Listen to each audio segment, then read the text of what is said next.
अस्सलामुअलैकुम and very good morning. जागो लाहौर में आप सबको खुश आमदीद कहते हैं। और जनाब मैं हूँ आपकी होस्ट मुनीबा आसिफ और आप देख रहे हैं अपना पसंदीदा प्रोग्राम जागो लाहौर। मैं बिल्कुल ठीक ठाक हूँ। उम्मीद करती हूँ कि आप लोग भी जहाँ कहीं होंगे ठीक ठाक होंगे और आपका वीकेंड भी बहुत अच्छा गुजरा होगा। और इवन दो कि आपके इर्द गिर्द के लोगों के बारे में भी यकीनन आप अच्छा ही सोच रहे होंगे, क्योंकि जनाब जो मुस्बत सोच होती है ना और अच्छी गुफ्तगू ज़िंदगी में ना आगे बढ़ने के लिए इंतहाई ज़रूरी होती है। जब आप मेहनत करते हैं और आपकी सोच और आपकी गुफ्तगू पॉजिटिव होती है ना, तो कामयाबी आपका मुकद्दर ज़रूर बन जाती है। और इस अमल से ना सिर्फ आपको फ़ायदा पहुंचता है बल्कि दूसरे भी इससे मुस्तफ़ीद होते हैं। और ऐसा करने से ना आपके वक़ार में भी इजाफ़ा होता है। और जब आप लोगों के बारे में अच्छा सोचते हैं तो आप पुरसुकून भी महसूस करते हैं, सेटिस्फाइड हो जाते हैं अपनी ज़िंदगी में। और इस कैफियत के लिए ना मेरे ख्याल से आपका इर्द गिर्द का जो माहौल भी है ना वो भी बहुत असरअंदाज होता है। और इस माहौल का एक अहम जुज़ मौसम भी है कि जनाब मौसम का अहवाल भी है कि मौसम किस तरह का रहता है। पिछले दिनों तो हमने काफ़ी देखा है कि जब मौसम में गर्मी आती है तो लोगों के मिजाजों में भी गर्मी आना शुरू हो जाती है, गुस्सा ज़्यादा करते हैं, चिड़चिड़ापन ज़्यादा होना शुरू हो जाता है, मूड अच्छा नहीं रहता है।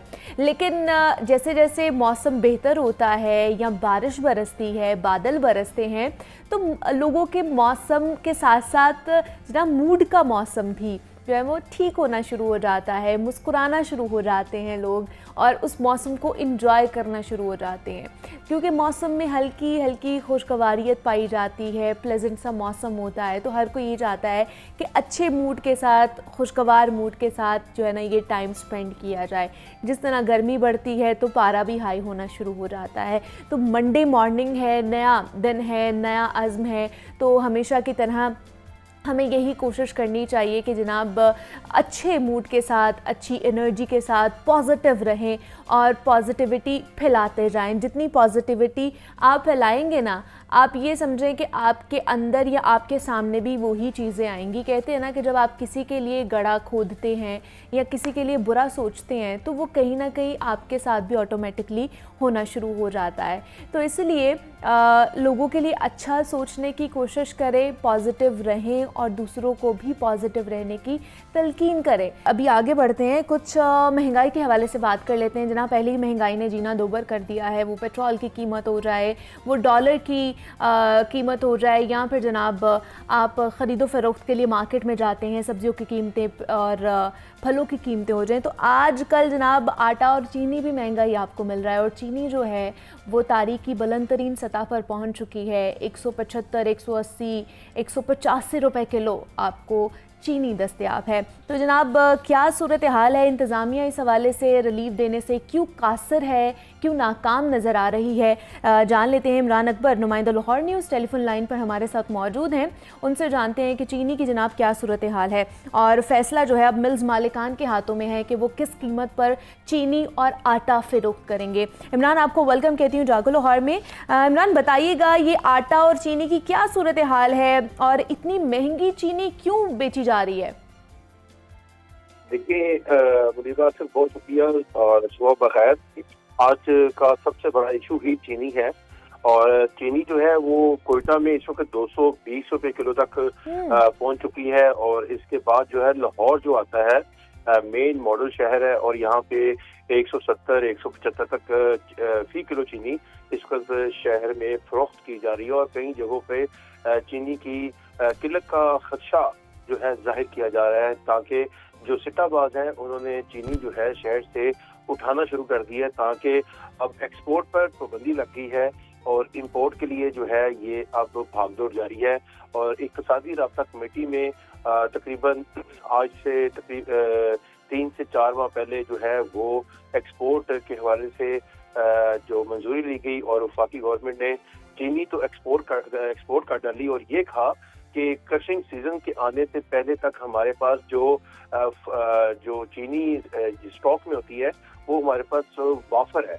और मौजूदा सूरत हाल देखी गई तो अब नवंबर आ रहा है, तो नवंबर से 2 माह पहले जो है चीनी जो 27 लाख मेट्रिक टन थी वो अब रह गई है 13 लाख मेट्रिक टन चीनी जो कि इनके पास कैरी फॉरवर्ड होता है, जो कि अगर गन्ने की लेकिन इसकी क्या वजह है? ये ज़ख़ीरा अंदोज़ी की जा रही है और गायब है इस वक्त मार्केट से चीनी, और उसकी वजह से जो कीमतें हैं वो एक नहीं है, उनके नर्ख जो है उसमें इजाफा किया जा रहा है। तो ये क्या ज़ख़ीरा अंदोज़ों के खिलाफ अब कार्रवाई की जाएगी इंतजामिया की तरफ से?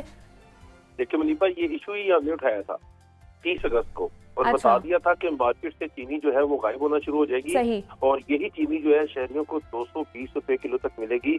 और ये जो अक्टूबर आ रहा है इसके इस माह में जो है वो चीनी बहुत ज्यादा महंगी हो जाएगी। और वजह यही है कि महकमा खुराक बेबस है और महकमा खुराक के सेक्रेटरी जो ज़मान बट्टू है वो उन्होंने अपना इजहार भी कर दिया हमारे चैनल पे कि जो इस वक्त शुगर मिल्स एसोसिएशन है और शुगर मिल्स मालिकान है वो इस वक्त अदालत में और स्टे लेकर आए हुए हैं कि हमारे ठीक है जी, ज़ख़ीरा अंदोज़ों के खिलाफ भी कार्रवाई की जाएगी। और इंतज़ामिया ने जनाब इस वक्त तो फैसला फ़िलहाल ये किया गया है कि मिल्स मालिकान के हाथ में ये सारा फैसला दिया गया है। डोर मिल्स मालिकान के हाथ में कर दी गई है कि आप जो भी कीमत रखेंगे और उसी कीमत पर फ़रोख्त की जाएगी। इमरान अकबर हमारे साथ मौजूद थे, सूरत हाल के हवाले से अपडेट कर रहे थे। सुबह सवेरे का वक्त है और सुबह सुबह एक्सरसाइज करना या योगा करना नहायत ही मुफीद समझ आता है। तो जनाब आज सुलाफ़े नकवी हमारे साथ मौजूद हैं, तो आज वो कौन सा योगा करना सिखाएंगी हमें, उन्हीं की तरफ चलते हैं और आज का योगा सीखते हैं। जी सुलाफ़े, ओवर टू यू। जी मुनीबा, आज हम बात करने वाले हैं yoga for neck, shoulders and upper back. ये वो एरिया है जो ज़्यादातर स्पेशली हम अपनी नेक को भूल जाते हैं एक्सरसाइज करते हुए, बाद में जब बहुत ज़्यादा पेन हो रहा होता है हम वो एक्सपीरियंस करते हैं तो हमारा एक्सरसाइज करने को दिल नहीं करता, और साथ ही साथ नेक की वजह से आपको स्पाइनल इश्यूज़ भी खुदा न खास्ता आ सकते हैं।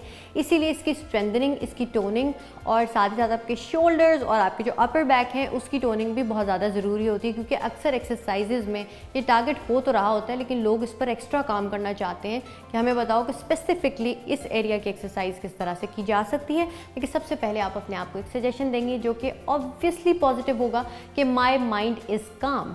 आपने रिलैक्स रहते हुए इन एक्सरसाइजेज़ को परफॉर्म करना है, अपने नींद का ध्यान रखना है, अपनी डाइट का ध्यान रखना है, अपना पोस्चर आपका सोते हुए बैठते हुए क्या है वो बहुत ज़्यादा इंपॉर्टेंट है। आपका पोस्चर आपको स्लाउच में आकर एक तरह से या हंच है बैक में वो नहीं होना चाहिए। हम अक्सर स्लाउची पोजीशन में आ जाते हैं बात करते हुए उस तरह। उसका तरीका ये है कि सबसे पहले रोल योर शोल्डर्स बैक और उसके बाद आप बात करना शुरू करें या उस तरह बैठें और अपनी बैक को स्ट्रेट रखें। तो इस तरह से आप हेल्दी भी रहेंगे और आपको जो नेक से रेलेवेंट इशू आ रहा है, पेन हो रहा है, कंधों में दर्द हो रहा है, तो ये तब भी अगर आपको लग रहा है आप अंडर प्रेशर है, काम का प्रेशर है, आप रिलैक्स होना चाहते हैं, तो अगर आप इन एक्सरसाइजेस को परफॉर्म करेंगे तो मेंटली भी आप रिलैक्स होना शुरू होंगे, तो फिजिकली भी आप अच्छा फील करेंगे, डेफिनेटली इमोशनली भी आप अच्छा फील करना शुरू कर देंगे। तो उसके लिए क्या होगा, हम आ जाएंगे फ्लोर पर। फ्लोर पर आने के बाद अपने सबसे पहले क्या करना है, याद रहे कि हम बात करें नेक, शोल्डर्स एंड अपर बैक की, तो आपको क्या करना है, आप आएंगे सबसे पहले वज्रासन में। जैसे भी आप इजीली बैठ सकते हैं उसके अंदर,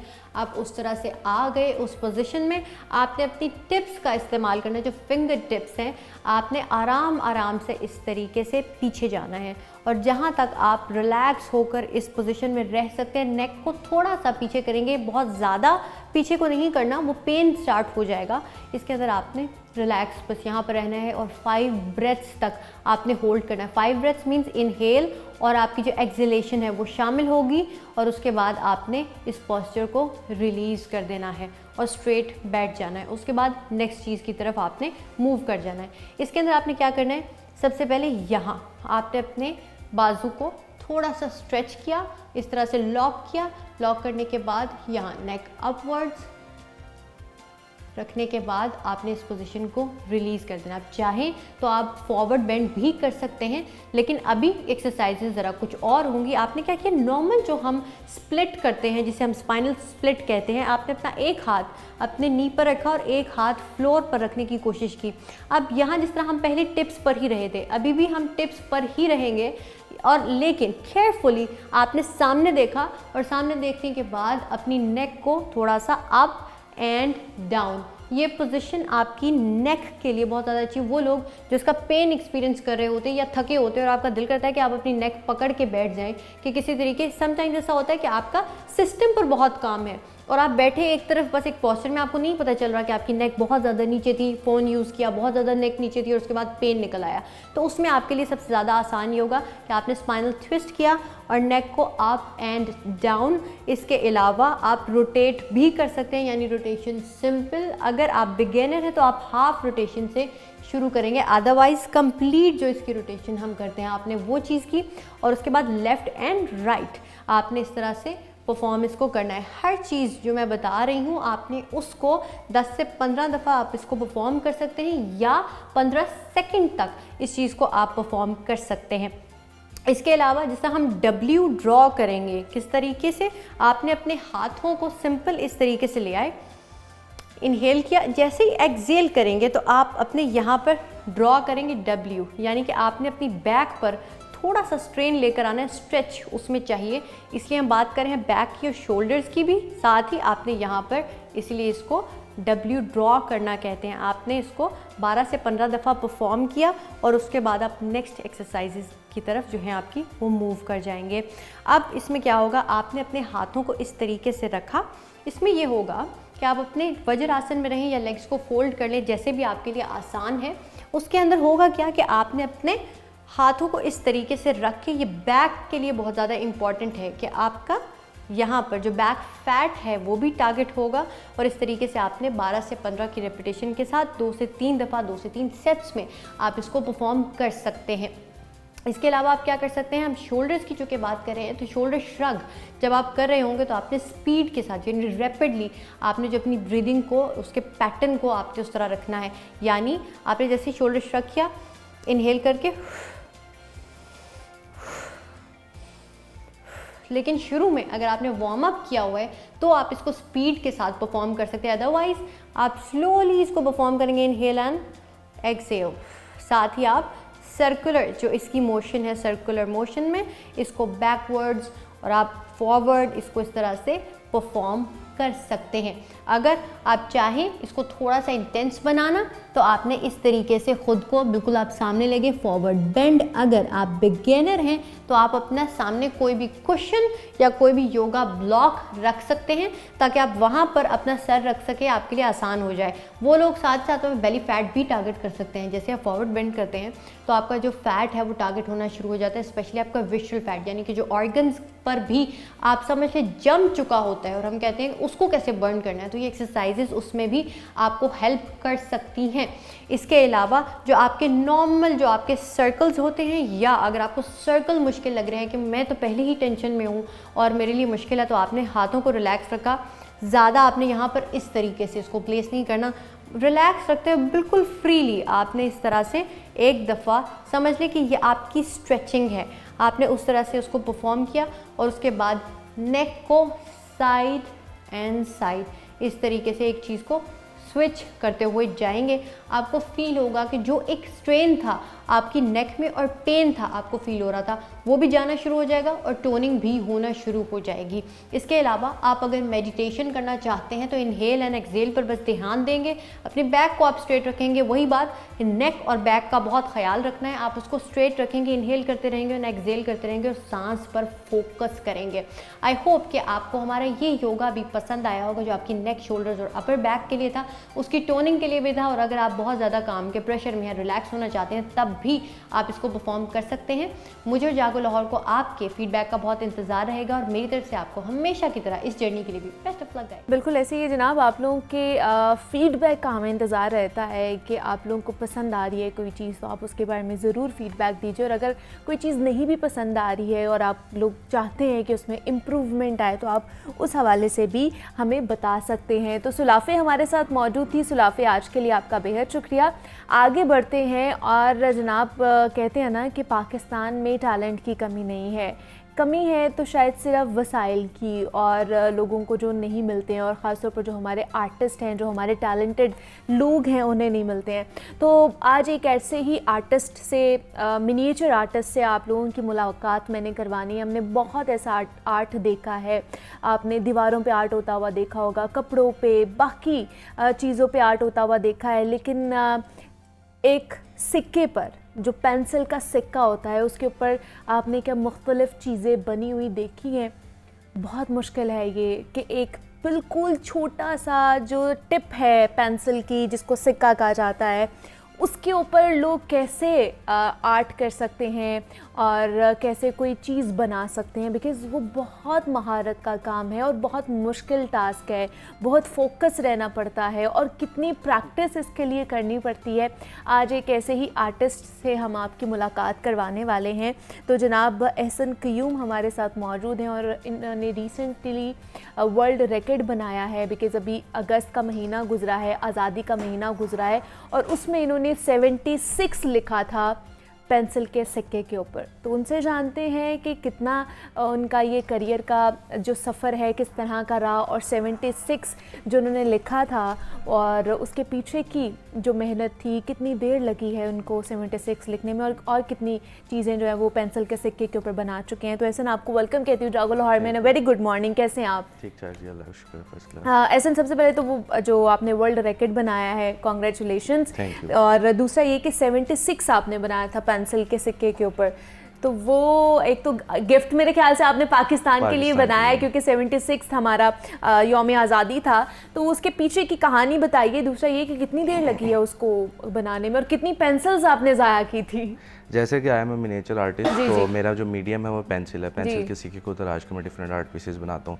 तो क्योंकि इस बार मौका था पाकिस्तान की 76 जो है इंडिपेंडेंस डे था, तो मैंने सोचा कि इसको ट्रिब्यूट दिया जाए, क्योंकि पाकिस्तान हमारा अपना मुल्क है। तो बीइंग एन आर्टिस्ट मैंने सोचा कि इसको जो है ट्रिब्यूट दिया जाए। तो वो जो 76 लिखा था वो भी हम अपनी टेलीविजन स्क्रीन पर भी साथ साथ आपका काम चलाएंगे।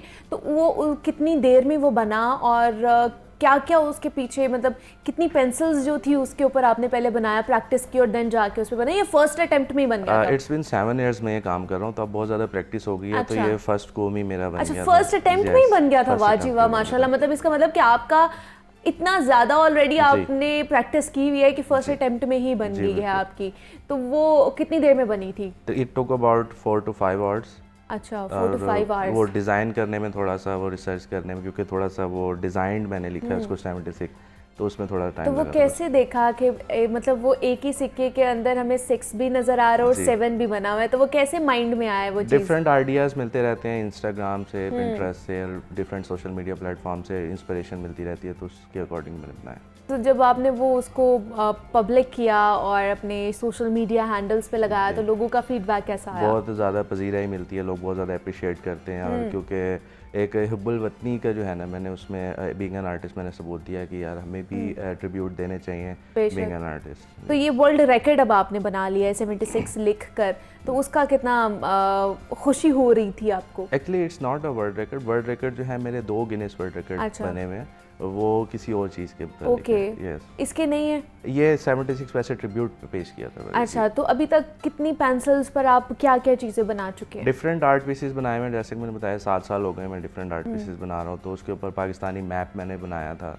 पाकिस्तानी मैप? यस, अच्छा, पाकिस्तानी मैप, उसके ऊपर डिवीजन भी की थी मैंने प्रोविंसेस की। वाह। और डिफरेंट आर्ट पीसेस बनाए हैं जिस तरह के, और मीनार पाकिस्तान मैंने बनाया था और फ्लैग बनाया था मैंने, इस तरह के डिफरेंट आर्ट पीसेस। मैं देख भी रही थी आपने चाय का कप भी उसके ऊपर बनाया हुआ था, मोहम्मद भी लिखा हुआ था उसके ऊपर, और भी काफ़ी चीज़ें थी जो सिर्फ एक मतलब एक लेड है, बस सिक्का है, वो कितना बड़ा हो सकता है, ये भी उसके सामने बहुत ज़्यादा बड़ा है। तो वो एक लेड के ऊपर आप देख सकते हैं कि कितनी महारत उसके लिए आपको चाहिए कि एक लेड के ऊपर आप वो बना रहे हैं, मुख्तलिफ चीज़ें बना रही हैं, इवन दो कि आपने घर भी बनाया था उसके ऊपर। तो ये सब में कितना टाइम लगा? मतलब अगर आप जैसे आप बता रहे हैं कि मैप आपने पाकिस्तान का बनाया था, तो उसमें भी 4 to 5 hours लगे? नहीं, उसके अंदर तकरीबन 10 से 12 घंटे लगे थे, कंसेक्टिव 10 to 12 hours, क्योंकि डिपेंड करता है डिटेलिंग पे। जितनी ज़्यादा डिटेलिंग हो तो उतना ज़्यादा उसके अंदर टाइम लगता है।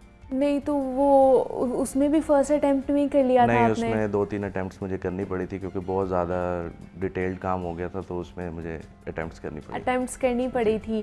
तो इसके लिए कोई ख़ास पेंसिल चाहिए होती हैं, कोई ख़ास टूल्स चाहिए होते हैं ये मिनिएचर को बनाने के लिए? क्या चाहिए होता है? टूल्स तो ऐसा कोई ख़ास नहीं है, एक हॉबी टूल होता है बस, सिर्फ एक चार्ट कटर ब्लेड होता है, उसके थ्रू मैं आर्ट पीसेस बनाता हूँ।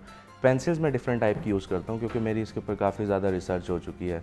डिफरेंट एक गोल्ड की पेंसिल होती है सिंपल, उसके ऊपर मैंने वर्ल्ड रिकॉर्ड बनाया था, और डिफरेंट टाइप की पेंसिल्स। अच्छा, वो वर्ल्ड रिकॉर्ड जो बना था उस पर क्या बनाया था आपने? उस पर एक इंडिया के पास ये रिकॉर्ड था, गिनीज वर्ल्ड रिकॉर्ड की वेबसाइट पे मैंने ये रिकॉर्ड देखा, तो वो था, उसका जो टाइटल था वो लॉन्गेस्ट मिनिएचर स्कल्पचर, अच्छा। वो एक पेंसिल के सिक्के को तराश के एक चेन बनानी थी जिसके 58 चेन लिंक्स थे, तो उसका मैंने रिकॉर्ड ब्रेक किया था 75 चेन लिंक्स के साथ। क्या बात है, वाह जी वाह। और वो रिकॉर्ड आपने बनाया था, और ये साथ साथ ही हमारी विंडोज़ में भी चल रही है जनाब।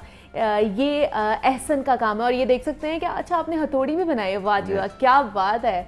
और ये वाला रिकॉर्ड आपने तोड़ा है? नहीं, मेरा वो चेन लिंक्स वाला रिकॉर्ड था। अच्छा, पूरा चेन लिंक्स है, वाह जी वाह। मोटर बाइक भी, साइकिल भी बनाई गई है, और साथ साथ आप देख भी पा रहे हैं कि किस तरह इसको किया जाता है। तो इसके लिए तो बहुत फोकस चाहिए ना, कि उस चीज़ के ऊपर फोकस आपने रखना है, और कोई डिस्ट्रैक्शन नहीं होनी चाहिए आपके माइंड में उस वक्त। बिल्कुल ऐसी है, मैं घर में अकेले ही रहता हूँ, तो ऐसा सराउंडिंग में कोई ऐसी डिस्ट्रैक्शन नहीं होती, म्यूजिक ऑन होता है और बस ये काम कर रहा होता हूँ। तो ऐसा ये कैसे माइंड में कैसे आया, इन मिनिएचर आर्टिस्ट बनने का ख्याल कैसे आया आपको? वैसे आई एम अ बॉर्न आर्टिस्ट, बचपन से डिफरेंट मीडियम्स पे आर्ट वर्क्स करता आ रहा हूँ। पहले मैं लकड़ियों को तराश के डिफरेंट आर्ट पीसेस बनाता था, फिर मैंने ड्राइंग्स वगैरह स्टार्ट कर दी।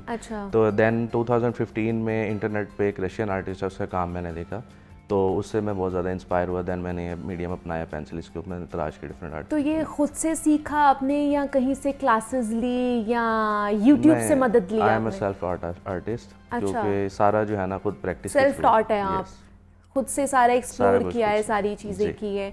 तो कितना मुश्किल ये आर्ट है, मिनिएचर खास तौर पर? ऑब्वियसली एक पेंसिल का सिक्का होता है, 2 mm उसकी जो है विड्थ होती है, तो उसके ऊपर जब काम करते हैं तो इतने ज़्यादा 10 से 12 घंटे आप उसके ऊपर लगाते हैं, और एक गलत स्ट्रोक लगी तो वो सारा जो है ज़ाया हो जाता है। अच्छा। तो बहुत ज़्यादा ऑब्वियसली इसके अंदर मेहनत लगती है, और बहुत ज़्यादा फोकस दरकार होता है इसके लिए करने के लिए।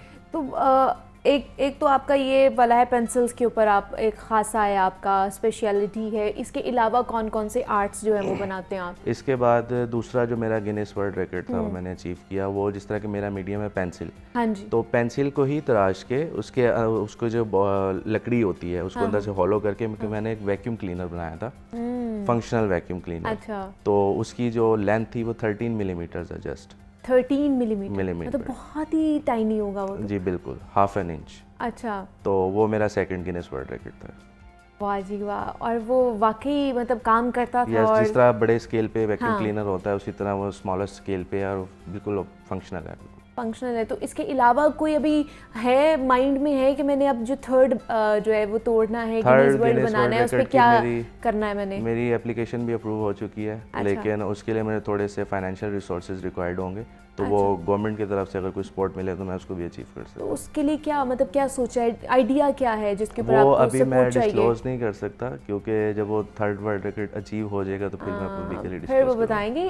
भाई इसमें भी होता है कि कोई कॉपी ना कर ले हमारा आइडिया, ये भी चीज़ें होती है, क्योंकि यहाँ पर बहुत ज़्यादा चलती है, कॉपी कर लिया पहले ही और ओरिजिनल बाद में आता है, और कॉपी पहले आ जाती है चीज़ें, तो फिर वो जो एक्साइटमेंट होती है ना वो नहीं रहती है। तो इन चीज़ों में आपसे पहले भी किसी ने रिकॉर्ड बनाया हुआ था पाकिस्तान में? खास तौर पर पाकिस्तान में तो एज सच तो पैरेलल नहीं है मेरे को। अच्छा। बाकी इंटरनेशनल आर्टिस्ट हैं जो मिनिएचर आर्ट कर रहे हैं। मिनिएचर आर्ट की भी डिफरेंट एग्जाम होती है ना, पेंसिल ये मैं तो पेंसिल के ऊपर करता हूँ। पेंटिंग्स होती हैं, मिनिएचर पेंटिंग्स होती हैं, ड्राइंग्स होती हैं। अच्छा। तो ऐसा जो पेंसिल के ऊपर जो आर्ट है ये अभी पाकिस्तान में सिर्फ मैं ही कर रहा हूँ। आप ही कर रहे हैं। तो अभी तक माशाल्लाह पेंसिल्स की कितनी आपकी तादाद होगी है? बहुत ज़्यादा ढेर लगा हुआ है बिल्कुल मेरे पास पेंसिलों का, डिफरेंट टाइप की पेंसिल। तो इसको आप सेल आउट भी करते हैं कि नहीं करते हैं? जी, कस्टमाइज जो है ना मैं ये काम भी करता हूँ। मैं डिफरेंट लोग जो है अपने प्यारों को गिफ्ट करने के लिए पेंसिल के सिक्के पे नाम दर्शवाते हैं। अच्छा। तो वो जो है कस्टमाइज ऑर्डर्स जो है ना वो मैं करता हूँ। मतलब लोग भी आपसे करते हैं, ऑनलाइन परचेज करते हैं इसके ऊपर? तो नेक्स्ट कोई है आइडिया कि अब आप क्या बना रहे हैं, क्या चीजें कर रहे हैं? वो तो ऑन टाइम, एक तो गिनीज वर्ल्ड रिकॉर्ड बनाना है ना, इसके अलावा किसी के ऊपर काम कर रहे हो? इसके अलावा डिफरेंट आइडियाज आते रहते हैं टाइम टू टाइम। तो कोई एग्जीबिशन भी लगाने का प्लान है? अभी तक तो मैंने नहीं की, इंशाल्लाह मेरा इन फ्यूचर प्लान है कि सोलो एग्जीबिशन में करूँ। अच्छा। तो मतलब अगर कोई सीखना चाहता है आपसे तो आप उनको भी सिखाते हैं कि नहीं? काफ़ी मेरा जो है ना टफ स्केड्यूल होता है, तो वो उसके लिए जो है ना मेरे पास इतना टाइम नहीं होता कि मैं किसी को इस तरह टीच आउट कर सकूं। लेकिन जब मैं ये काम कर रहा होता हूँ तो मैं इसकी वीडियोस बना लेता हूँ। अच्छा। प्रोसेस वर्क की, तो मैं अपने सोशल मीडिया प्लेटफॉर्म्स पे अपलोड करता हूँ, तो जिसको देख के ऑब्वियसली एक सीख सकता है इंसान। तो ये महंगा शौक भी है ऐसे, मतलब ये जो पेंसिल्स आप यूज़ करते हैं वो महंगी होती हैं या नहीं? सिंपल 10 रुपए की एक गोल्ड फिश की पेंसिल है, तो उसके ऊपर मैं ये तो सारी स्किल्स है अच्छा, बाकी ऐसा टूल्स वगैरह और पेंसिल्स वगैरह इसका तो कोई खर्चा नहीं है। इसका इतना खर्चा जी। नहीं है। लेकिन अगर जो बच्चे इसमें आना चाहते हैं तो कोई ऐसे इंस्टीट्यूट्स हैं पाकिस्तान में या उन्हें भी सेल्फ टॉट ही होना पड़ेगा? एज सच पाकिस्तान में मेरे नज़र में तो एज सच नहीं है कोई इंस्टीट्यूट्स, वैसे मिनिएचर पेंटिंग्स वगैरह में अच्छा। करवाते हैं इसमें मेजर, तो अदरवाइज एज सच कोई इंस्टीट्यूट्स या ऐसे कोई वो नहीं है जो इस तरह इस स्केल पे जो है ना वो मिनिएचर आर्ट सिखा रहे हैं। तो जनाब सेल्फ लर्निंग ही आपको Self करनी learning है पड़ेगी, फिलहाल। आपको खुद ही देखना पड़ेगा कि आपने किस में जाना है। और अगर आपने मिनिएचर आर्टिस्ट बनना है तो उसके लिए जिस तरह एहसन ने खुद से जनाब एक्सप्लोर किया, आपने इंटरेस्ट को उसके बारे में देखा, उसके बारे में पढ़ा और इस चीज़ को आगे लेके चल रहे हैं, तो आप लोगों के लिए भी ये एक मिसाल है। एहसन क्यूम हमारे साथ मौजूद थे, मिनिएचर आर्टिस्ट हैं। एहसन बहुत शुक्रिया आपके वक्त का कि आप यहाँ पर आए और बेस्ट ऑफ लक आपके नए वर्ल्ड रैकेट के लिए कि आप उसको भी तोड़े और जल्दी ही हमारे सामने भी वो आए और फिर आपसे दोबारा मुलाकात करेंगे। और यहाँ पे एक छोटी सी ब्रेक लेते हैं, मिलते हैं इस ब्रेक के बाद।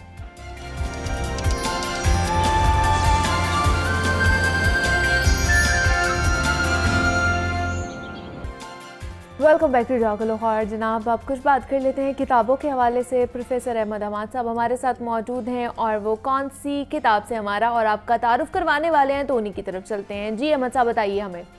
जी मुनीबा शुक्रिया। आज की जो किताब है वो बहुत शानदार किताब है, अय्याम हबीब। अय्याम हबीब डॉक्टर नईम अहमद साहब ने लिखी। जैसा कि नाम ज़ाहिर करता है कि ये सीरतुन नबी सल्लल्लाहु अलैहि वसल्लम पे है। ये किताब आज हमने मुंतखब इसलिए की कि इस मौजू पे, मुक़द्दस मौजू पे बहुत सारे लोगों ने लिखा, कलम उठाया, लेकिन इनका जो तखस्सुस है, स्पेशलिटी डॉक्टर नईम अहमद की, वो ये है कि ये शुबा फ़लसफ़ा के साबिक़ सदर हैं। तो इन्होंने एक फ़िलासफ़र्स पर्सपेक्टिव दिया है while studying the life of रसूलुल्लाह सल्लल्लाहु अलैहि वसल्लम। तो अब हम इस किताब को मुंतखब करने की जो बुनियादी सबब है वो ये है कि वो बताएंगे आपको कि इस किताब में एक फ़लसफ़ी ने किस तरीके से वही की माहियत का एनालिसिस किया, फिर साहिब वही की खसूसियात पे रोशनी डाली, और इसके अलावा कुरान हकीम का मैसेज जो है, जो ज़ाहिर है साहिब वही पे आया कुरान हकीम, उसका जो बुनियादी पैगाम है उसको भी एक फ़लसफ़ी की नज़र से देखा। तो इस तरह ये किताब ज़रा मुख्तलिफ हो जाती है उन सीरत निगारों की निस्बत जिन्होंने अरबी, फ़ारसी या जो तारीख़ी माख़ज़ हैं सिर्फ़ उनसे इस्तिफ़ादा किया। इनके यहाँ फ़लसफ़े का एक थ्रेड साथ साथ चलता है, जिसकी वजह से ये किताब मुमताज़ हो जाती है और आउटस्टैंडिंग हो जाती है। इस किताब को 4 हिस्सों में तकसीम किया डॉक्टर साहब ने। पहला हिस्सा उनका ये तुलू से पहले है। तुलू से पहले जब रसूलुल्लाह सल्लल्लाहु अलैहि वसल्लम आप अभी दुनिया में तशरीफ़ नहीं लाए थे, तब से आमुल फ़ील तक, जब ये अबरहा वाला वाक़या हुआ। उसके बाद अगला जो हिस्सा है वो है तुलुए आलम ताब, जब रसूलुल्लाह सल्लल्लाहु अलैहि वसल्लम को नबूवत मिली 40 साल की उम्र में, उसके वाक़यात, उससे पहले के और बाद के कुछ वाक़यात। उसके बाद हिस्सा स्वयं है महर नीमरूज़। इसमें रसूलुल्लाह सल्लल्लाहु अलैहि वसल्लम की हिजरत मदीना की तरफ, और मदीना शरीफ में फिर जिस तरह से आपने बहुत सख्त मेहनत की, अल्लाह ताला की ताईद तो ज़ाहिर थी ही साथ, और पैगाम भी अल्लाह ताला का साथ था, लेकिन रसूलुल्लाह सल्लल्लाहु अलैहि वसल्लम ने ज़ाती कैपेसिटी में जो शदीद मेहनत की उसका ज़िक्र है मरहलावार और चैप्टर वाइज। उसके बाद आखिरी जो है मंजिल महर दरख्शां, इसमें रसूलुल्लाह सल्लल्लाहु अलैहि वसल्लम का जो विसाल है, वो वाक़यात सारे उसके करीब होने वाले वाक़यात और वो विसाल का वाक़या, वो सारा दर्ज है। मैं चाहूँगा कि आपको थोड़ा सा जो अहम तरीन हिस्सा, जो मैं समझता हूँ कि जो सिर्फ़ इन्हीं का खासा है डॉक्टर नईम अहमद साहब का, उसमें से कुछ पढ़ के आपको बताऊँ। वही और साहिब वही, this is the name of the chapter. आखिर में ये ज़रूरी मालूम होता है कि अल्लामा इकबाल के बयान करदा इस दोहरे मायार का ज़िक्र कर दिया जाए जो उन्होंने वही इलाही को परखने के लिए पेश किया। अल्लामा इकबाल अपने खुतबात में कहते हैं कि वही इलाही को जांचने के लिए एक इंटेलेक्चुअल टेस्ट होता है और एक प्रैग्मेटिक टेस्ट। और इस तरह ये 2 मायारात बताने के बाद डॉक्टर साहब ने ये बताया कि रसूलुल्लाह सल्लल्लाहु अलैहि वसल्लम पर जो वही आती थी उसको जब इंटेलेक्चुअल टेस्ट से गुजारा गया तो भी वो परफेक्ट थी, और जब प्रैग्मेटिक टेस्ट के उस टेस्ट पे उसको परखा गया तो भी ये बेहतरीन साबित हुई। मिसाल के तौर पर उन्होंने कहा कि नबी का जो मनसब होता है वो एक बेहतरीन मुआशरा तख्लीक करना होता है। तो क्या रसूलुल्लाह सल्लल्लाहु अलैहि वसल्लम ने एक बेहतरीन मुआशरा तख्लीक नहीं किया था? बिल्कुल किया था। तो that is the pragmatic test of the revelation. ये साहिब वही को देख लें आप या वही को देख लें आप, तो उस लिहाज से डॉक्टर साहब का ये कहना है कि बिल्कुल ये दुरुस्त साबित हुआ, हर लिहाज से, हर टेस्ट से ये पास हुआ, कामयाबी मिली इसको। इसके अलावा इसमें अक्ल और वही का जो तकाबुल किया गया है वो बड़ा शानदार है। और फिर इकबाल के बाद मैं समझता हूँ अगर ख़त्म नबूवत को इस एंगल से देखा गया, फ़लसफ़ी के नज़र से देखा गया, तो वो इस किताब में देखा गया है। बाकी वाक़यात तो ज़ाहिर है इन्होंने रिसोर्सेज बताए हुए हैं कि किस कहाँ से कौन कौन सा वाक़या लिया है। रसूलुल्लाह सल्लल्लाहु अलैहि वसल्लम की ज़िंदगी वाक़यात से भरपूर है, हर वाक़े में एक सबक है हमारे लिए, मुसलमानों के लिए। और ज़ाहिर है कौन इंसान आखिर कामयाब नहीं होना चाहता, तो कामयाबी का जो बेहतरीन मायार है वो रसूलुल्लाह सल्लल्लाहु अलैहि वसल्लम की हयात मुबारक है।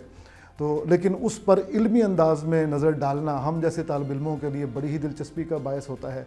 तो ये जो एक खूबी थी इस किताब की, इस किताब ने मुझे मजबूर किया कि हम इसको सिलेक्ट करें और आपके सामने पेश करें। तो अगर आपको फ़लसफ़े में दिलचस्पी है और फ़लसफ़े के पर्सपेक्टिव से या फ़लसफ़े के अदसे से आप दीनियात का मुताला करना चाहते हैं, बिलअमूम और बिलखसूस इस्लाम का मुताला करना चाहते हैं, तो मेरा ख़्याल है कि इस किताब से बेहतर चॉइस और कोई नहीं हो सकती।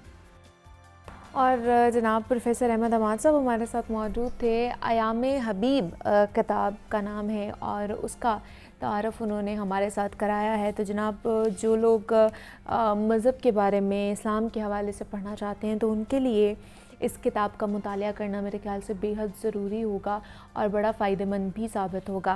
तो प्रोफेसर अहमद हमाद साहब हमारे साथ मौजूद थे। प्रोफेसर साहब आपका बेहद शुक्रिया। आगे बढ़ते हैं, कुछ आर्ट एंड क्राफ्ट के हवाले से बात कर लेते हैं। तो अलीना नकवी हमारे साथ मौजूद होती हैं इस सेगमेंट में। तो जनाब वो आज हमें क्या सिखाने वाली हैं, उन्हीं की तरफ चलते हैं और आज का आर्ट एंड क्राफ्ट का सेगमेंट देखते हैं। अस्सलाम वालेकुम, मैं हूँ Alina Naqvi, art and craft expert. आज मैं बनाने वाली हूँ लैम्प, जो आप रात को इस्तेमाल कर सकते हो आसानी से और घर में पड़ी हुई किसी भी चीज़ से आप बना सकते हैं। मैंने इसको आज बनाया है चिप्स केक बॉक्स से, जो आप अक्सर घर में यूज़ करते हो कि बॉक्स या कोई भी बॉक्स अगर आपके पास ऐसा नहीं है तो आप कार्डबोर्ड ले सकते हो, उसको राउंड शेप में काट के इस तरह से शेप बना सकते हैं। वो बनाने के बाद मैंने उसके ऊपर जो यूज़ किया है वो है ये फोमिक शीट्स। ये आपको डिफरेंट कलर में मिल जाती है। मैंने इसमें पर्पल कलर यूज़ किया और पर्पल कलर मैंने इसके ऊपर सारा कवर कर दिया। पर्पल इसीलिए क्योंकि ये कलर आपको सोने में हेल्प करता है, ये आपको काम रखता है और रिलैक्स रखता है। क्योंकि ये नाइट लैम्प है तो ये इसी कलर का होना ज़रूरी है। और सबसे उसके बाद मैंने इसके साथ यूज़ किया है स्टोन्स। ये स्टोन्स ये लगाऊंगी। अब इसके काम है कि इसके अंदर हम होल्स करेंगे, वो मैं सिजर्स की हेल्प से करूँगी। तो अगर बच्चे इस काम को कर रहे हैं तो प्लीज़ वो अपने बड़ों को अपने पास रखें या उनसे ये हेल्प ले लें। सिजर्स की हेल्प से मैं इसमें इस तरह से होल कर दूंगी। अगर ये कार्डबोर्ड का भी होगा तो आसानी से होल हो जाएंगे उसके अंदर। ये आप कहीं भी कुछ भी किसी भी शेप में इसके होल्स कर सकते हो, बड़े छोटे जैसे भी। सारे होल्स इसके अंदर जब हो जाएंगे इस तरह, ये सारे होल्स हो गए। अब इसका ये वाला जो एरिया है मैं इसको कवर करूँगी स्टोन्स की हेल्प से।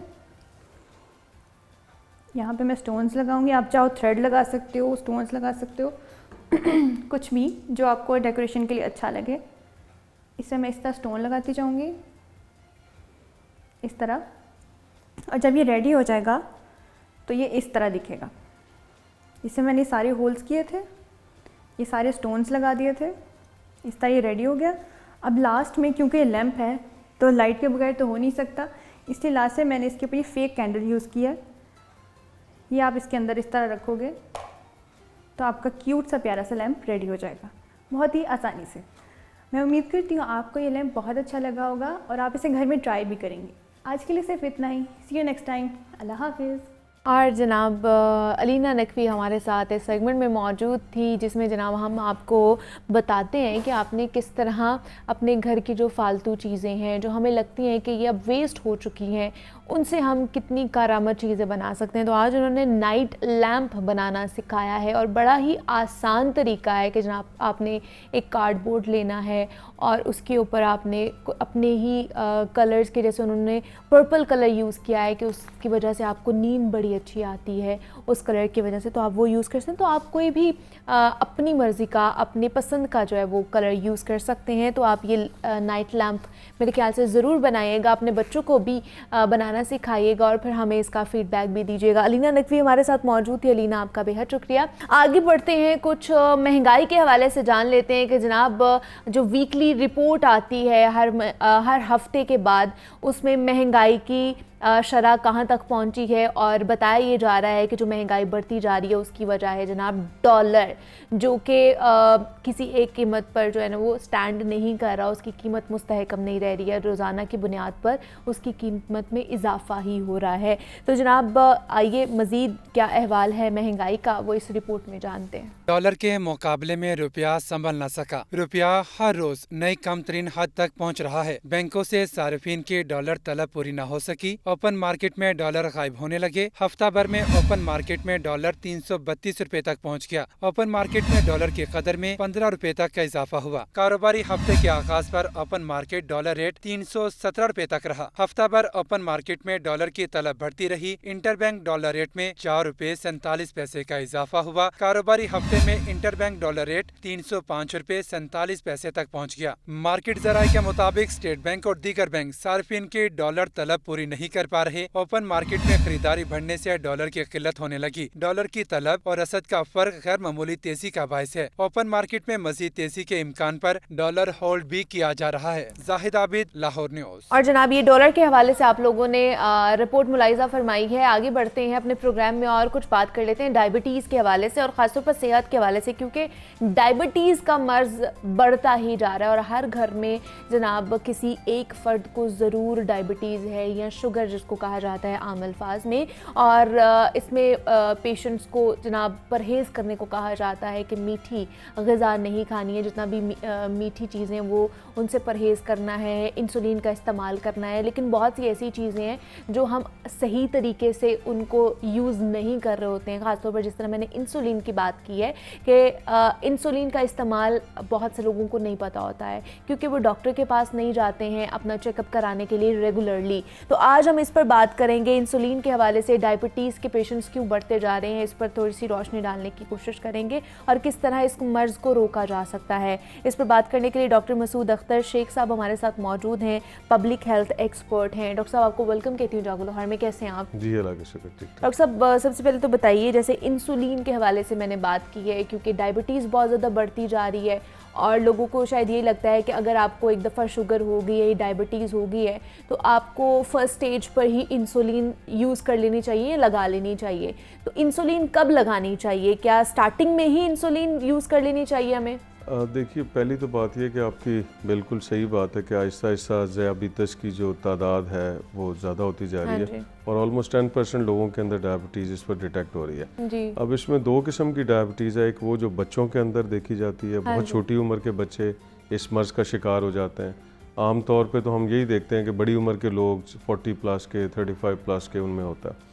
तो जब ये बीमारी छोटे बच्चों के अंदर होती है तो उसका तो इलाज सिर्फ और सिर्फ इंसुलिन के ज़रिए किया जाता है। उनको टैबलेट दी ही नहीं जा सकती उनका, क्योंकि उनके अंदर इंसुलिन डेफिशिएंट है। इसलिए उनका इलाज करने के लिए आपको बच्चों में इंसुलिन देनी पड़ेगी और उनको बहुत एहतियात से करनी पड़ती है क्योंकि बच्चा खुद से डोज मैनेज नहीं कर पाता और उसको खुद से लगा नहीं पाता, तो उसके पेरेंट्स को या किसी भी केयर टेकर को यह काम करना पड़ता है। दूसरे नंबर पे जो हमारे लोग हैं जिनमें बड़ी उम्र में जाके डायबिटीज़ आती है, उसमें सबसे पहला जो ट्रायल दिया जाता है वो टैबलेट्स का दिया जाता है ताकि गोलियों के ज़रिए, जब तक गोलियों के ज़रिए शुगर कंट्रोल हो जाए उसको आप टैबलेट्स के ज़रिए कंट्रोल करते हैं। और एक फेज़ ऐसा आता है जबकि हमारा जो पैंक्रियाज है, लबलबा जो इंसुलिन बनाता है, वो बर्न आउट हो जाता है और उसकी कैपेसिटी ख़त्म हो जाती है। उसके बाद आपके पास एक ही हल रह जाता है कि आप इंसुलिन के ऊपर शिफ्ट कर जाएं। फिर कुछ ऐसी बातें होती हैं जिसमें आपको, और ये कब स्टेज आती है कि जब आपका लबलबा जो पैनक्रियाज है वो इंसुलिन नहीं बना रहे होते हैं? देखिए, ये बाज़ लोगों के अंदर 10-12 साल के अंदर, बाज़ लोगों के अंदर ज़्यादा टाइम लग जाता है। सो ये डिपेंड करता है कि बंदा किस हद तक अपनी इंसुलिन, अपना डायबिटीज़ को कंट्रोल करा। कुछ लोग मैंने देखा है 30 इयर्स 40 इयर्स तक टैबलेट्स के ऊपर कंट्रोल कर लेते हैं, कुछ का इंसुलिन के ऊपर बहुत जल्दी जाना पड़ जाता है। सो इंडिविजुअल वेरिएशन आती है, लेकिन जब आप इंसुलिन के ऊपर चले जाएं तो फिर आपको बड़ी एहतियात की ज़रूरत है। और क्या वो है एहतियात, क्या कर सकते हैं? देखिए, सबसे बड़ी बात तो ये है कि हम नॉर्मली इंसुलिन को कहते हैं कि फ्रिज में रखें। बाज़ दफ़ा गलती से लोग फ्रीज़र में रख देते हैं और फ्रीज़र में रखने की वजह से उसमें क्रिस्टल बन जाते हैं और फिर लोग कहते हैं चलो अब टेम्परेचर ठीक होगा तो हम इसको इस्तेमाल। ऐसा नहीं है। जब उसके अंदर फ्रीज के अंदर आप कर देते हैं और क्रिस्टल बन जाए, उसको डिस्कार्ड करना चाहिए और उसके बाद मतलब आपको वो यूज़ नहीं कर, अब वो यूज़ के usable काबिल नहीं नहीं है, वो डिस्ट्रॉय हो कर दें आप उसको और उसकी जगह नई इंसुलिन रख लें। दूसरे नंबर पे आप ये देखें कि जब शुगर की मिकदार जिस्म में बहुत ज़्यादा हो जाए, 300 चली जाए, 400 चली जाए और बाज़ बहुत ज़्यादा भी हो जाए, तो सडन डेथ उससे नहीं होती। अच्छा, ठीक है। लेकिन इंसुलिन अगर आप ज़्यादा लगा लें और एकदम ब्लड शुगर फॉल करे तो बंदा बेहोश हो सकता है और उसके अंदर सडन कोलैप्स हो सकता है और सडन डेथ भी हो सकती है। तो इसलिए इंसुलिन के इस्तेमाल के लिए आपको प्रॉपर ट्रेनिंग की ज़रूरत है, आपको अपने डॉक्टर के साथ रब्ता करने की ज़रूरत है और वो आपको बताएगा कि कितनी डोज आपने लगानी है और किस टाइम लगानी है, और खाने के साथ उसके साथ कोऑर्डिनेशन करना बड़ा ज़रूरी है। ये ना हो कि आप इंसुलिन पहले लगवा लें, और नॉर्मली रिकमेंड ये किया जाता है कि आप खाना साथ रखें, इंसुलिन लगाते ही आपने जो भी खाना पीना है वो आप ज़रूर कर लें। अच्छा, मतलब खाने से पहले लगानी चाहिए कि ऑलमोस्ट साइड बाय साइड आपको लगानी पड़ती है, या खाने के दरमियान भी लगा सकते हैं? दरमियान में नहीं, बस आप समझें कि इंसुलिन मतलब बहुत से लोग हैं डॉक्टर साहब वो भूल जाते हैं खाने से पहले, तो वो कहते हैं जी चलिए अच्छा आधा खाना भी रह गया तो अब हम लगा लेते हैं। नहीं, आप खाना अपने साथ रखिए, उसके बाद जो डॉक्टर ने जो भी डोज आपको प्रिस्क्राइब किया वो आप लगाइए और उसके साथ ही आप खाना खा लें। शुरू में तो आपको मॉनिटर करना पड़ता है, घर का कोई आदमी या कोई फिजिशियन या कोई हेल्थ एक्सपर्ट वो आपको गाइड करता है और फिर आहिस्ता आहिस्ता इंसान को अपनी हो जाती है।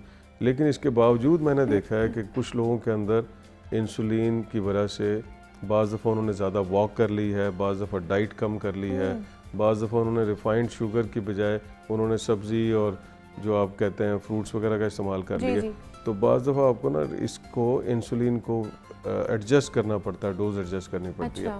सो आपका अपने नॉलेज के साथ रब्ता करना बहुत ज़्यादा ज़रूरी है और कुछ हद तक मेरा ख्याल है कि कुछ अरसे के बाद मरीज़ खुद भी ट्रेन हो जाता है और उसको पता होता है कि मेरी शुगर इतनी हो गई, अब मैंने इतने इंसुलिन लगानी है। अच्छा। तो इस वजह से खुद भी ट्रेनिंग हासिल कर लेता है, मतलब वो आधा खुद भी डॉक्टर बन जाता है। लेकिन उसके बावजूद एहतियात करने का बहुत ज़रूरी है। जी। और जब शुरू में आप इंसुलिन लगवाते हैं तो सबसे पहले एक चैलेंज दिया जाता है मरीज़ को और उसको वो अलामात बाकायदा इंसुलिन ज़्यादा लगा के समझाई जाती हैं और बताई जाती हैं। जितनी दफ़ा भी वो पेशेंट जो है खाना खाएगा उतनी दफ़ा इंसुलिन लगेगी दिन में?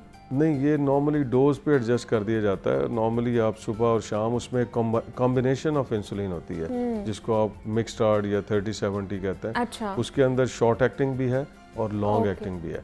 उससे ये होगा कि ना सिर्फ फौरी तौर पे इंसुलिन कंट्रोल करेगी बल्कि जो दोपहर को आपने खाना है उस वक्त तक भी जाएगी, उसको भी जो है वो कंट्रोल करेगी। ठीक है, मजीद भी जनाब इंसुलिन के हवाले से हमारे पास क्वेश्चंस हैं जो हमने डॉक्टर साहब के साथ करने हैं, तो यहाँ पे एक छोटी सी ब्रेक लेते हैं, मिलते हैं इस ब्रेक के बाद।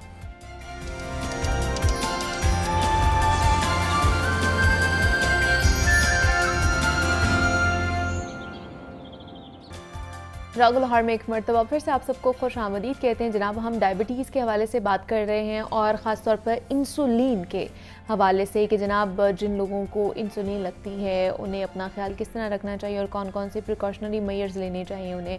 और डॉक्टर मसूद साहब हमारे साथ इस वक्त इन स्टूडियोज़ में मौजूद हैं। डॉक्टर साहब ख़ास तौर पर जिस तरह आपने बात की है कि टाइमिंग का ख्याल रखना बेहद लाजमी है जो इंसुलिन के पेशेंट होते हैं।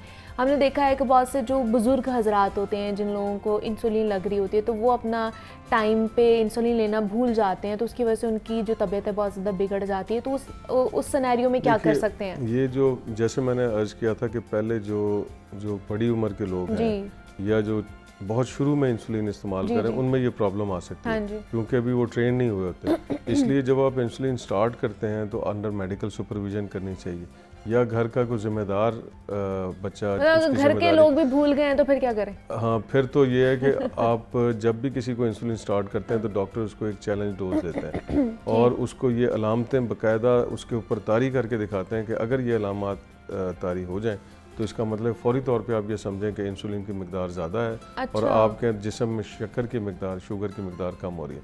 तो फ़ौरी तौर पे उसके लिए आपको ग्लूकोज इस्तेमाल कर लें, कोई चॉकलेट इस्तेमाल कर लें, कोई चीनी, कोई मीठी चीज़ इस्तेमाल करें।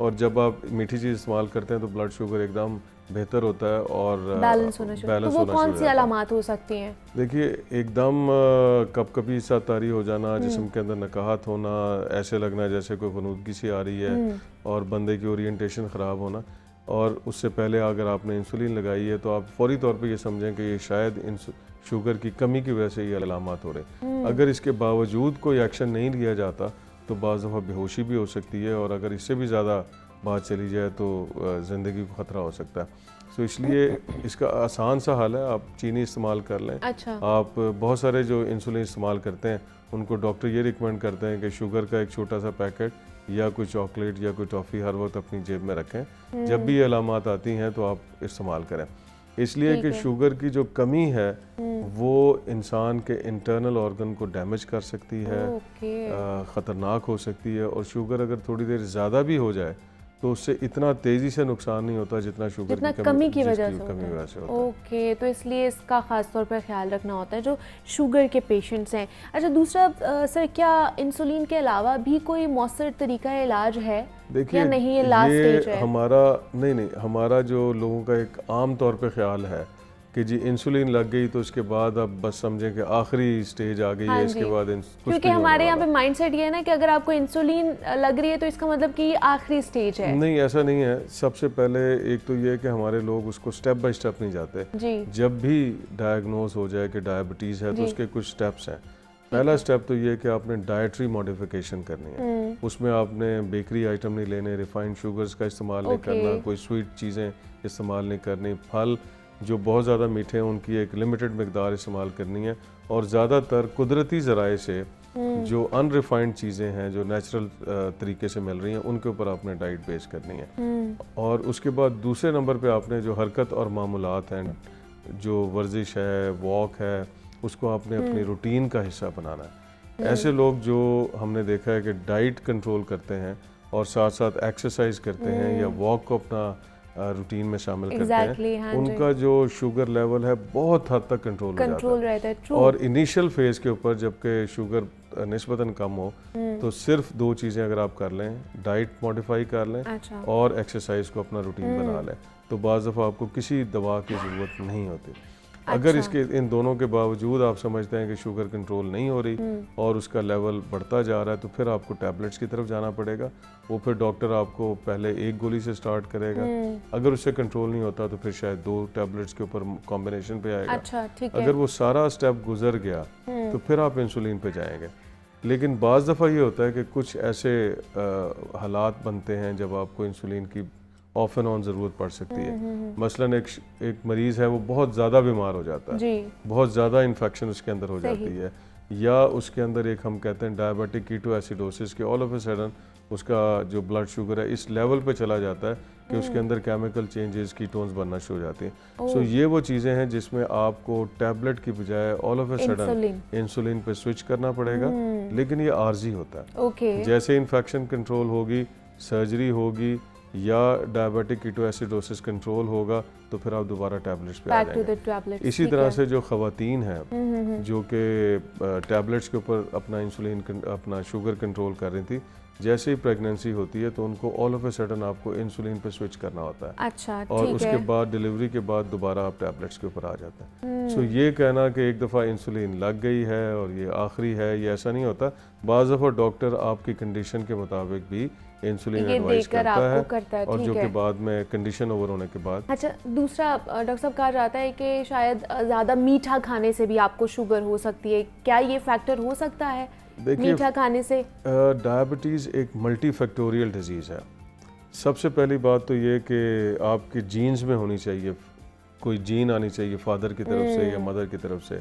उसके बाद इसके अंदर कुछ ऐसे फैक्टर्स हैं जो कि इंसान के अंदर होता है। उसमें एक फैक्टर ये है कि बंदे का वज़न ज़्यादा होना शुरू हो जाए, बंदा डाइट के अंदर बहुत ज़्यादा मीठा इस्तेमाल करना शुरू हो जाए। आपने देखा होगा बहुत सारे लोग हैं जो चीनी बहुत इस्तेमाल करते हैं। एग्जैक्टली। वो चाय भी खड़ी चमचे वाली डालते हैं, उसमें 4-5 चमचे डाल के और वो शरबत बना के पीना शुरू करते हैं। कुछ लोग मशरूबात बहुत इस्तेमाल करते हैं। कुछ फल अगर खाते हैं तो तबरुकन खाने के बजाय 2-2 किलो आम खा जाते हैं। सो ये वो लोग हैं जिनके अंदर रिस्क बढ़ जाता है। कुछ लोग बेकरी के आइटम बहुत ज़्यादा पसंद करते हैं। सो इसलिए अगर तो आपने ज़िंदगी अच्छी बनानी है, और ख़ास तौर पे उन लोगों में जिनमें वालदा की तरफ से या वालिद की तरफ से उनके अंदर ज़ियाबीतस का मर्ज़ आ रहा है या उनकी फैमिली में बहुत सारे लोगों में ये मर्ज़ है, और वजन भी ज़्यादा है तो उनको चाहिए कि वो डाइट मतलब वो हाई रिस्क पर होते हैं अगर तो उनकी फैमिली हिस्ट्री है मीठी चीज़ों से ज़रा इज्तनाब परहेज करें। मतलब अगर उनकी फैमिली हिस्ट्री में है फादर की तरफ से या मदर की तरफ से तो आप हाई रिस्क पर होते हैं, तो इसलिए मीठी चीज़ों से ज़रा परहेज करने की कोशिश करें। और वैसे भी जिनको नहीं भी है वो भी मीठी चीज़ों से परहेज करें, हेल्दी डाइट लें, हेल्दी रहने की कोशिश करें, एक्सरसाइज ज़्यादा से ज़्यादा करें अपनी लाइफ में। हमारे साथ डॉक्टर साहब मौजूद थे, डॉक्टर मसूद अख्तर शेख साहब मौजूद थे, पब्लिक हेल्थ एक्सपर्ट हैं। डॉक्टर साहब बहुत शुक्रिया आपके वक्त का कि आप यहाँ पर आए और इंसुलिन के हवाले से बात कर रहे थे, कब लगानी चाहिए, कैसे लगानी चाहिए और डाइटरी हैबिट्स किस तरह की होनी चाहिए हमारी, तो इस पर बात की है। यहाँ पर एक छोटी सी ब्रेक लेते हैं, मिलते हैं इस पर के बाद।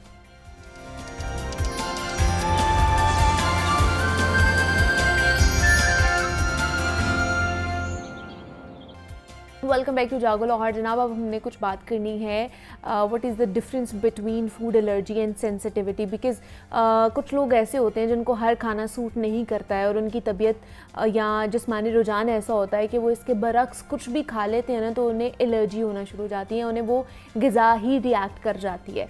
और जैसे कुछ लोगों को खाने में अंडे या फिर गोश्त वगैरह से एलर्जी होती है, यानी उनके जिस्म पर गोश्त या अंडे खाने की वजह से दाने निकलना शुरू हो जाते हैं, तो उन्हें पता चल जाता है कि जनाब हमने अब ये परहेज़ नहीं किया और उसका अब हमें खुमियाजा भुगतना पड़ेगा। और इसी तरह कुछ लोग मखसूस ग़िज़ाएँ लें तो उनकी तबीयत ख़राब रहती है, क्योंकि उनका जो जिस्म है ऐसी ग़िज़ाओं को कह लें कि सेंसिटिविटी की वजह से बर्दाश्त नहीं कर पा रहा होता। और बहुत से लोगों को जिस्म में अंदरूनी मसला बनता है और जो मुदाफ़ाती और हाज़मे के निज़ाम को आपका डिस्टर्ब भी रखता है। मगर इन दोनों हालतों में एक बात का ये भी ख्याल रखना चाहिए कि ग़िज़ा से जिस्म पर एलर्जी होना या तबीयत ख़राब होना दो अलग अलग बातें हैं, दो अलग अलग कंडीशंस हैं, तो इनको आपस में हमने मिक्स नहीं करना है। इनमें बुनियादी तौर पर क्या फ़र्क होता है, क्यों ऐसा होता है और आमतौर पर वो लोग जो इस चीज़ का शिकार हैं उन्हें कौन कौन सी ग़िज़ा लेनी चाहिए, कौन सी नहीं लेनी चाहिए, इस पर आज हम बात करेंगे। इस पर बात करने के लिए हमारे स्टूडियो में डॉक्टर शर्मीन यासीन मौजूद हैं, क्लिनिकल न्यूट्रिशनिस्ट हैं, डाइटिशियन हैं और हेल्थ एडवाइज़र हैं। डॉक्टर शर्मीन आपको वेलकम कहती हूँ जागो लाहौर में। कैसी हैं आप? अल्हम्दुलिल्लाह, आप कैसी हैं? ठीक मैं है? भी बिल्कुल ठीक ठाक। डॉक्टर शर्मीन सबसे पहले तो बताइए जो डिफरेंस है हेल्थ एलर्जी में, फूड एलर्जी और फूड सेंसिटिविटी में क्या डिफरेंस है? हम लोगों ने जो आज टॉपिक हम लोगों ने चूज़ किया है इसके ऊपर बात करना बहुत ज़्यादा ज़रूरी है, इसलिए भी क्योंकि ये लाइफ थ्रेटनिंग भी हो सकता है। अगर आप इसको देखें कि दो अलग चीज़ें हैं, एक आ जाता है फूड सेंसिटिविटी और एक होता है फूड सेंसिटिविटी और फूड एलर्जी। ठीक है। फूड सेंसिटिविटी मतलब कि आपकी बॉडी जो है वो टॉलरेट नहीं कर रही है किसी चीज़ को, तो इसका मतलब है कि ये फूड इंटॉलरेंस आपको हो रही है। फूड एलर्जी एक ऐसी कंडीशन है आपकी बॉडी के अंदर पाई जाती है जिसमें आप देखते हैं कि आपकी बॉडी के अंदर जितने भी ये ऑटो इम्यून डिजीज़ है, मतलब कि आपके इम्यून सिस्टम के ऊपर जो है वो डिपेंड करता है। सबसे पहले हम फूड एलर्जी की बात कर लेते हैं। फूड एलर्जी वो चीज़ है जो कि आपका इम्यून सिस्टम जो है वो उस चीज़ को एक्सेप्ट नहीं कर पा रहा। कोई भी फॉरेन पार्टिकल फॉर एग्जांपल कोई भी आप फूड ले लेते हैं, वो आपकी बॉडी के अंदर जब इंटेक करता है तो आपकी बॉडी जो है वो उसको मशकूक समझती है, उसको थ्रेट समझती है एज अ, तो वो उसके अगेंस्ट जो है वो बहुत सारे जो है रिएक्शन वो प्रोड्यूस करना शुरू कर देती है। अब फूड एलर्जी की हम बात कर रहे हैं तो फूड एलर्जी में देखते हैं कि कौन कौन सी ऐसी चीज़ें हैं। बहुत से लोग हैं जिस तरह जिनको अंडे खाने से फूड एलर्जी हो जाती है, उनको पीनट एलर्जी जो कि बहुत ज़्यादा कॉमन एलर्जी है। अच्छा। उसको खाने से रैशेज़ हो जाते हैं, आप समझ लें कि दाने निकलने लग जाते हैं और बहुत ही ज़्यादा सीवियर कंडीशंस भी हो जाती है। अक्सर लोगों को हेडेक शुरू हो जाती है बहुत ज़्यादा और ब्रीथिंग में भी बहुत ज़्यादा प्रॉब्लम होना शुरू हो जाती है। तो ये सारी ऐसी कंडीशंस हैं जो कि आप समझ लें कि आपके लिए लाइफ थ्रेटनिंग भी हो सकती हैं। इसमें जो है सबसे पहले आप देख लें कि आपको जो है वो इसके सिम्टम्स क्या हैं। फूड एलर्जी की अगर हम बात कर रहे हैं, फूड एलर्जी में सबसे पहले जो है वो रैशेज़ आपको होना शुरू हो जाएंगे, आपको जो है वो ब्लोटिंग फील होना शुरू हो जाएगी, आपको डायरिया हो सकता है और इसके साथ साथ आपको ब्रीथिंग में भी जो है वो मसला हो सकता है, इसके साथ साथ वॉमिटिंग भी हो सकती है। इतनी सीवियर कंडीशन है। अब हम बात करते हैं कि फूड सेंसिटिविटी, फूड इंटॉलरेंस क्या चीज़ है। ये दोनों सेम है। अब आप इसमें हमने जो है वो देखना है कि फूड इंटॉलरेंस या फूड सेंसिटिविटी क्या चीज़ है। फूड सेंसिटिविटी एक ऐसी चीज़ है जो कि आपकी गट हेल्थ से शुरू होती है, जो कि आपका ये पहले तो हमने बात की थी फूड एलर्जी जो कि आपके इम्यून सिस्टम से रिलेटेड थी। ये ऐसी चीज़ है जो कि आपके एंजाइम्स डेफिशिएंसी की वजह से आपको होती है। आपकी बॉडी के अंदर ऐसे एंजाइम्स जो हैं वो लैक करते हैं, आपकी बॉडी के अंदर डेफिशिएंसी होती है एंजाइम्स की, जो कि प्रॉपर खाने को डाइजेस्ट नहीं कर रही होती या खाने को एब्जॉर्ब नहीं कर रही होती।